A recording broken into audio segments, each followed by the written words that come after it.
What if everything we thought about electric vehicles was only half the story? For years, we've been told that the future is fully electric. Gasoline is old, hybrids are just a temporary bridge, and EVs are the final destination. But what if in 2025 and 2026, hybrid technology doesn't just survive, it dominates? Because right now, one company is quietly building a system that could flip the entire script. And that company is BYD. Most people see BYD as just another Chinese automaker rising fast.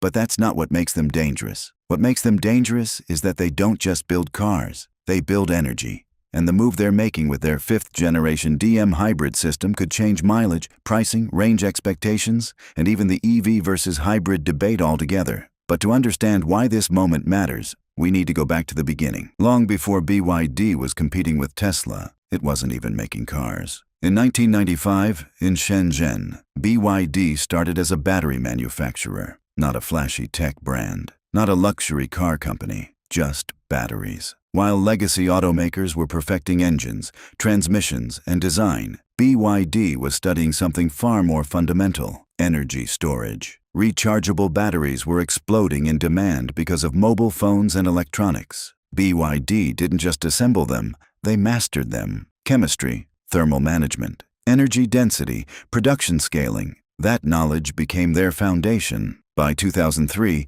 they made a bold move. They entered the auto industry, not because they wanted to copy Toyota or Ford, but because they realized something critical. If batteries are the heart of the future vehicle, why not control the heart? Their early cars weren't revolutionary. The BYD F3 was simple, affordable, practical. But then came something far more important. In 2008, while most of the industry was still debating whether EVs were even viable, BYD launched one of the world's earliest plug-in hybrids, the F3DM. They weren't choosing between gasoline and electricity. They were combining them. And that mindset is now becoming their biggest weapon. But that wasn't the whole story. When the EV wave exploded globally, almost every major automaker made the same bet: go all in on electric. Charging networks would expand, battery costs would fall, consumers would adapt.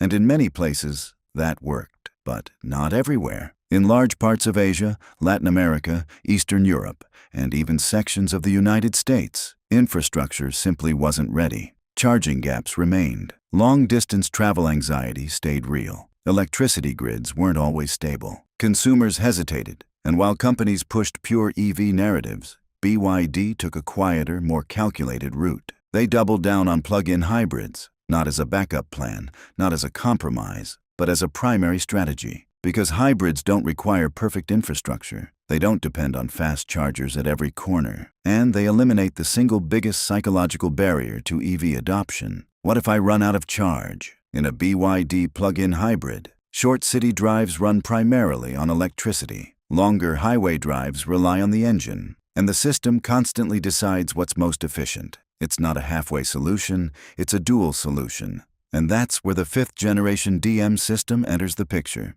And what happened next shocked the industry. On paper, a hybrid sounds simple: engine, motor, battery. But coordination is everything. In older hybrids, the engine and motor often compete. Energy gets wasted. Efficiency gains plateau. BYD redesigned the system from the ground up.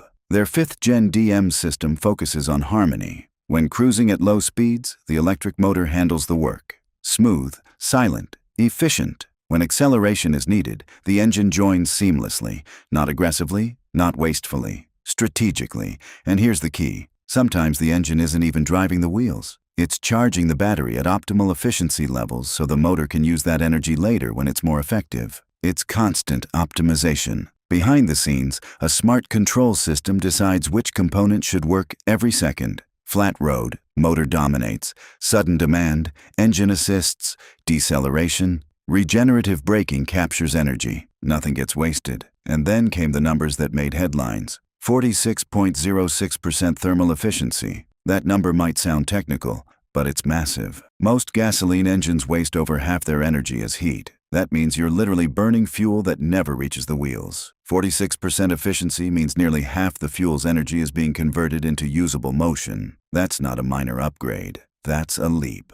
Then there's fuel consumption, around 2.9 liters per 100 kilometers in some configurations. For context, many conventional cars use double that. Less fuel, more distance, lower cost, and in certain models, the combined range claims approach 2,000 kilometers before refueling and recharging. That's the kind of range that makes even long-range EV owners pause. Because suddenly the conversation changes. It's no longer EV versus gasoline. It's which system gives me the most freedom. But the real weapon isn't just the engine, it's the battery. And this is where things get serious. BYD's Blade battery isn't just another lithium pack. Its design is long, thin, and structurally integrated. Heat disperses more effectively. Stability improves. Longevity increases. Thermal management becomes more predictable. That matters because battery concerns have always lingered in the back of consumers' minds. Overheating headlines, degradation worries, replacement cost fears. BYD tackled those anxieties directly. But more importantly,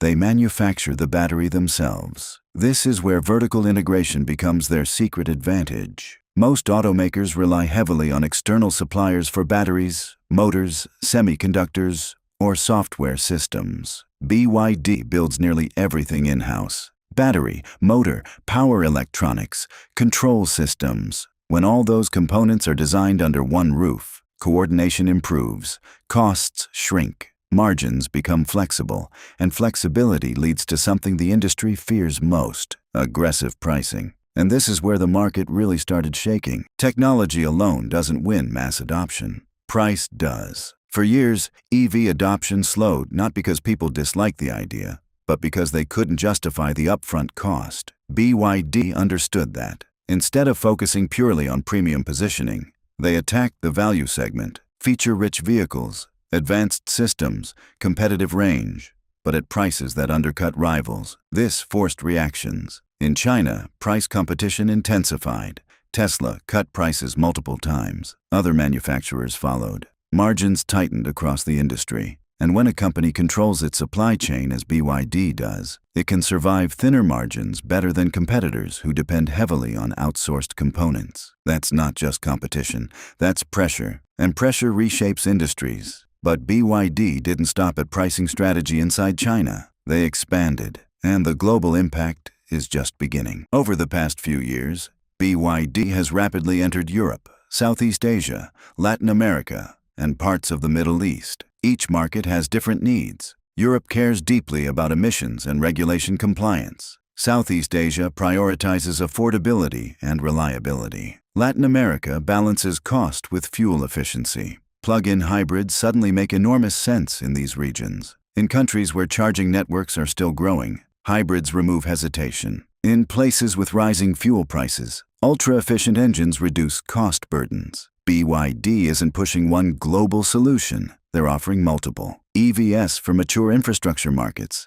hybrids for transitional markets, different configurations for different economies. That adaptability makes them unpredictable. And unpredictability makes competitors uncomfortable, because while some brands remain locked into single-direction strategies, BYD can pivot, and that might be the most dangerous part of all. Tesla dominates headlines. Toyota owns hybrid legacy credibility. Traditional automakers are scrambling to electrify, but BYD sits in a unique position. They understand batteries at the chemical level. They understand engine efficiency at a systems level. They control production costs at scale. And they don't limit themselves to one philosophy. If EV adoption accelerates globally, they're ready. If infrastructure slows progress in certain regions, hybrids carry them forward. If pricing wars intensify, vertical integration protects margins. That's strategic flexibility most companies don't have. And here's the uncomfortable question for the EV-only narrative. What if full electrification takes longer than expected? What if infrastructure expansion hits regulatory or economic slowdowns? What if consumers prefer transitional technology that offers range security? In that scenario, hybrid systems like BYD's 5th-gen DM don't fade away. They lead. And that possibility alone changes how the next 5 years could unfold. Between 2026 and 2030, the auto industry won't just be about who builds the best EV. It will be about who offers the smartest overall solution. Range freedom, cost efficiency, technology balance, energy optimization. Right now, BYD is betting that the future isn't a single path. It's a combination: electric when possible, engine when necessary, efficiency at all times. And if their system continues delivering real-world results close to those headline numbers, competitors won't just feel pressure, they'll feel urgency. Because the debate may no longer be EV versus hybrid, it may become EV plus hybrid, and the company that masters both might quietly dominate. So here's the final question. Did the world underestimate hybrids while chasing pure electric dreams? The next 2 years might give us the answer. And if BYD's momentum continues, the industry won't just evolve, it will rebalance, and that shift could redefine what we drive next.